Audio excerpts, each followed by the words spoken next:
I'm Sharon and welcome to KG. Hello and welcome back to my channel. Today I'm going to show you how to make vegetable broth for Korean cooking 3 different ways. Everyone sort of has their own ways of making the vegetable broth with slightly different ingredients and amounts, but I really wanted to show you how I make them because I'll be using them quite a bit in my future cookings. So, 3 different broths, 3 different tastes. Clean and refreshing taste, deep and rich taste, and deep and nutty taste, like bone broth, 사골국, but all plant-based. I'll explain more about the different tastes and their uses along the way, so keep on watching and let's get started. Okay, so some common ingredients are tashima or kombu and dried shiitake mushrooms soaked in water overnight.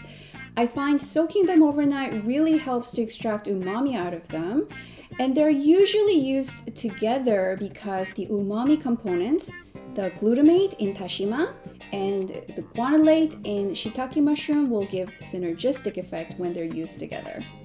I'm just gonna refer to them as umami water from now. It's just too long to say the whole thing every time. And onions are another common ingredient. And you can see the ingredients specific to the broth type. So here, deep and rich taste, clean and refreshing taste, and deep and nutty. So here for the radish, you can use either fresh or dried. I'm using fresh because it's just easier to find.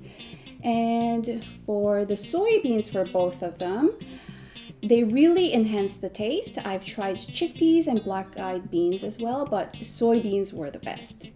And the cabbage core and jujubes, they really helps with deepening the taste as well.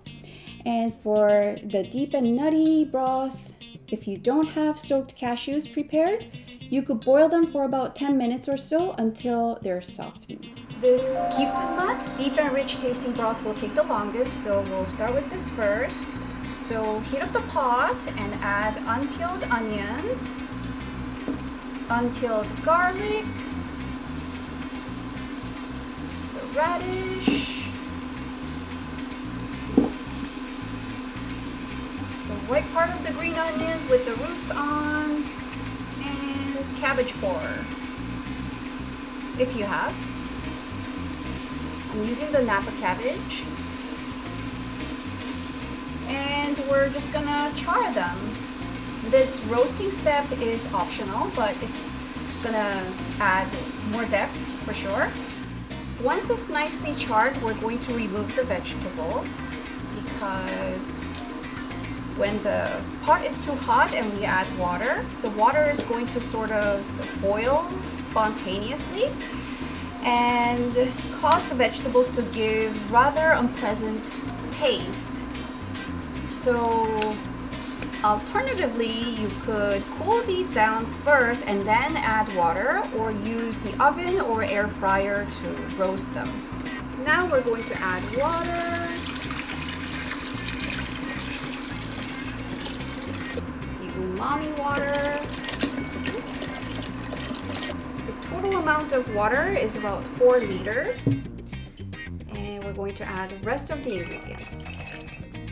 Now we're just going to let it boil, but before it comes to a boil, we're going to remove tashima and let it simmer for about 1 hour, but not more than an hour and a half, because again, it's gonna bring out some unpleasant flavor when you boil for too long. Okay, I'm removing tashima before it comes to a boil. And remove the foam as well.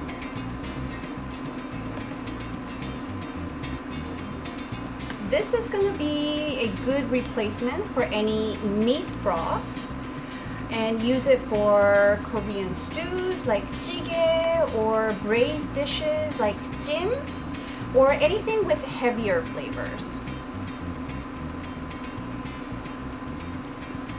Okay, now I'm just gonna let it simmer for about an hour.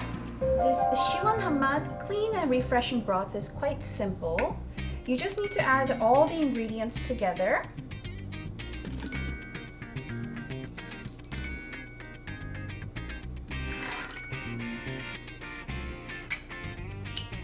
And just a quick note that this umami water has just 3 shiitake mushrooms instead of 6 to keep the broth color lighter. And the total amount of water again is about 4 liters. We're going to bring it to almost a boil again and remove tashima and let it simmer for just 30 minutes, no more than 40-45 minutes. It's almost come to a boil, almost, so I'm gonna remove the tashima again.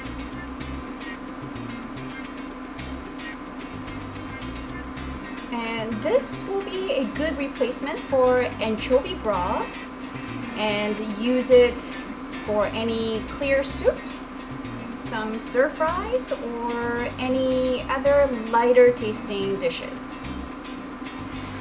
Oh, and these tashima and shiitake mushroom that I get from the broth, I save them for other cooking. And for soybeans, for soybeans, I eat them as snacks like edamame beans. They're quite good, so keep them. For this kusuhama deep and nutty broth, we're gonna need some soaked cashews, some pine nuts, garlic, some water, and we're gonna blend this until it's very smooth. So umami water for this broth as well, but with a little less shiitake mushroom and tashima. Add water, but leave a little bit for later. I will tell you why. The total amount of water should be about 2 liters. And the onions. And the same deal again with removing tashima and removing foams later. And we're going to let it simmer for just 15-20 minutes. Okay, I've removed everything already, so I'm just going to pour in our blended cashew mixture. And with the saved water, I'm going to give it a quick rinse.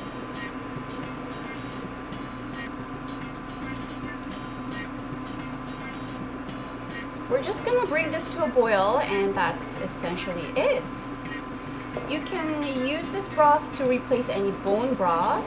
This makes really tasty rice cake soup, 떡국, or any soybean paste soups like 사골 우거지국, or even plant-based 감자탕, pork bone soup. Okay, we have 3 broths ready here. Here we have 깊은 맛, deep and rich, 시원한 맛, clean and refreshing, and 구수한 맛, deep and nutty tasting broths. You know, I come from a science background and I love finding science papers. And I don't know if anybody's gonna be interested, but just in case, I will put 2 peer-reviewed papers in the description box below. One is gonna be on different tastes in Korean cuisine, especially 시원한 맛, and another one on umami and synergism, just in case. So you can keep these in the fridge for 4 to 5 days or keep in the freezer for longer. But you know, these 2 are so quick to make. I usually make them on the spot while I prepare other things. And Korean broths typically don't have any strong flavored vegetables like celery or herbs, but you know, it's really up to you. So that's it. I hope you enjoyed my recipes today. Thank you for watching, and I hope to see you again next time. Bye!